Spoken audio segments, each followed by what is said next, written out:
리플 분석 시작하겠습니다. 일단은 제가 오전에 단기 수렴 형태가 지금 나왔다라고 말씀을 드렸었는데요. 이 수렴이 결국에는 하방으로 빠질 거다라는 제 관점, 그 관점의 근거에 대해서 제가 오전에 말씀을 드렸는데 한 번 더 말씀을 좀 드려보겠습니다. 일단 첫 번째로 갭 매우기입니다. 현재 이 하락이 나오면서 결국에는 이 구간에 0.49달러 구간에 갭이 발생을 했다라고 말씀을 드렸는데요. 제가 어떤 중요 지지 구간에 대한 이탈에 대한 갭 매우기는 강력한 하락 요소라고 제가 이 구간에서 말씀을 드렸었습니다. 그래서 결국에는 이런 큰 하락이 나왔었고 지금도 마찬가지입니다.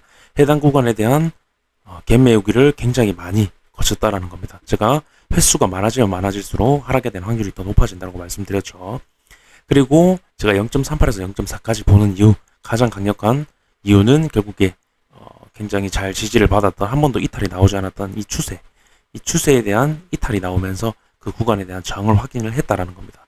저항을 확인을 하게 되면 어떤 그림이 나오냐, 아까 어떤 부분을 말씀을 드렸냐면요, 결국에 이 추세의 다음 추세가 0.38에서 0.4입니다. 0.38에서 0.4까지 빠지는 그림이 나온다, 그렇게 좀 말씀을 드렸는데요. 그래서 제가 이렇게 좀 큰 하락을 보는 0.38까지 0.4까지 큰 하락을 보는 이유를 이렇게 제가 화면에 이렇게 적어 놔서 이제 매번 강조를 좀 드리는데요. 가장 좀 중요한 부분이니까요. 현재 구간에서 그리고 좀 강조를 드린다는 점. 그리고 제가 0.38에서 0.4라고 말씀을 드린 건 이 추세가 계속 올라가기 때문에 행보가 길어지면 길어질수록 가격이 올라가겠죠. 그래서 제가 0.38에서 0.4라고 말씀을 드린 거고요. 여기까지가 제가 매번 중요하다고 강조를 드렸던 부분이고, 오늘 방향성이 나올 수 있는 자리임을 보여주는 지표를 제가 한번 말씀을 좀 드려보겠습니다. 제가 MACD, 이것도 계속 강조를 좀 드렸던 지표인데요. 일단 MACD가 보통 골든크로스, 한 번도 골든크로스가 나지 않았었습니다. 계속 하락이 나오면서 결국에 제가 빅쇼트를 예측할 때, 이때 빅쇼트 이번에 하락, 제가 하락 말씀드릴 때도 결국에는 MACD를 보고 같이 참고를 하면서 좀 말씀을 제가 드렸었는데요. 이때 빅쇼트를 말씀드렸을 때는 두 개가 골든크로스가 나지 않고, 나야 되는 자리에도 불구하고, 임에도 불구하고 골든크로스가 나오고 있지 않다, 이런 식으로 계속 밀어나는 그림일 때는 한 번 더 밑으로 강하게 빠지면서 골든크로스가 날 확률이 높다, 그렇게 좀 강조를 드렸었는데요. 지금 오늘 좀 말씀을 드려보면요, 골든크로스가 났는데 오히려 하락이 나오고 계속 큰 하락 이후에 계속 한 번 더 하락이 나오면서 가지 못하고 있다라는 겁니다. 가야 될 자리에서. 지금 좀 지저분한데요. 보시면 이때랑 이때입니다. 골든크로스가 났는데 오히려 가격이 하락이 나왔죠.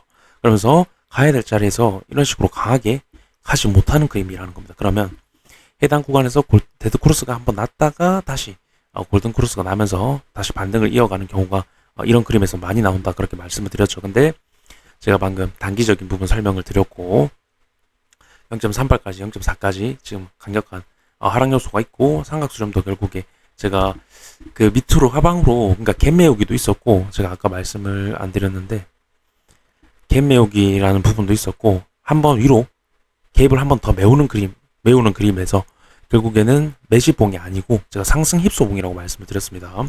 거래량을 보면 원래 매집봉 같은 경우에는 상승 거래량이 월등히 많고 내려올 때 거래량이 거의 없습니다.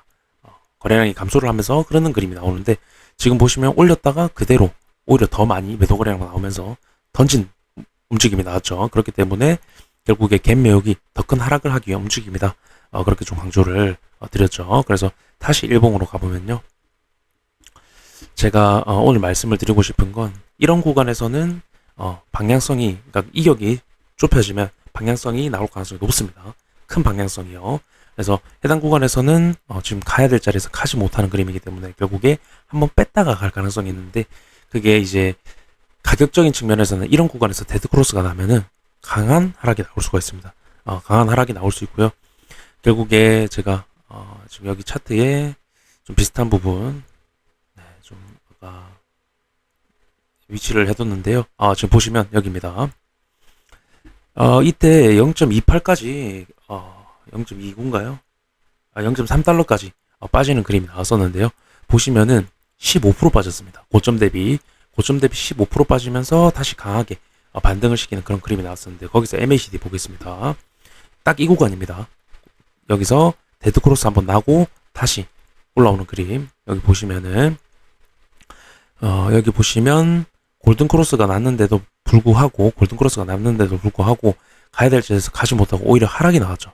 하락이 나왔다는 겁니다. 그러면 지금 완전히 모양이 똑같을 수는 없습니다. 비슷한 맥락이라는 거 말씀드리고 싶어서 제가 가지고 왔고요.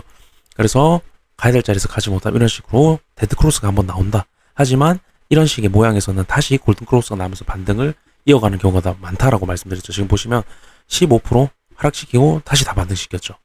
이런 모습이 나올 수도 있지만 이런 강력한 모습보다도 다시 꼬리 달면서 조금 추가적으로 상승하는 그런 그림. 그러니까 중요한 거는 결국에 강한 하락 이후에 반등이 나올 가능성이 높은 MACD의 어떤 모형이다. 하지만 제가 차트 볼 때 지금 어떤 모습이 나올 수 있다고 말씀을 드렸냐면요. 결국에는 0.38에서 0.4까지 하락 이후에 결국에 이 구간에서 반등이 좀 나와줘야 되는 자리이긴 합니다. 그래서 제가 결국에 어떤 이 채널에 대한 이탈이 나오고 리테스트를 거쳤지만 갭이 있다라고 말씀을 드렸죠. 갭이 있다라는 건 결국에는 그 갭을 매꾸러 갈 때는 강한 급등이 나오는 경우도 있고 호재로 인해서 아니면 좀 강하게 올라가는 그림이 많다. 그렇게 좀 말씀을 드렸는데요. 일단 지금 제가 갭이 있다라고 말씀을 드린 건 앞으로의 움직임이 중요할 것 같은데 지금 구간에서 만약에 빅쇼트가 나온다라고 하면 갭이 발생을 하는 겁니다. 그럼 갭이 생기겠죠. 그러면 아까처럼 꼬리 달면서 아까 같은 그 그림은 아니더라도 하더라도 강한 반등으로 갭을 메우러 갈 수 있다. 그래서 현재 구간 방향성이 충분히 나올 수 있는 자리이기도 하고요. 수렴의 형태가 나왔죠. 수렴은 방향성을 예고를 한다. 방향성이 나오기 직전의 모습이고 아까 MACD도 말씀드렸고 결국에 이런 저항률 확인이 됐기 때문에 갭 메우기도 완료가 됐죠. 갭이 메워졌다는 거 강력한 하락 요소 제가 말씀드린 이후에 빅쇼트 지금도 충분히 나올 수 있는 자리고 아까 하락이 나왔을 때 빅쇼트로 빠지면 반등이 좀 강하게 나올 수 있는 자리다. MACD 모형도 그렇고요. 그거를 좀 강조를 드리고 싶어서 이번 영상 좀 촬영하게 됐고요. 여전히 제 하방 관점 강력하게 변함이 없습니다. 그렇게 좀 말씀드리면서 영상 마무리하도록 하겠습니다. 감사합니다.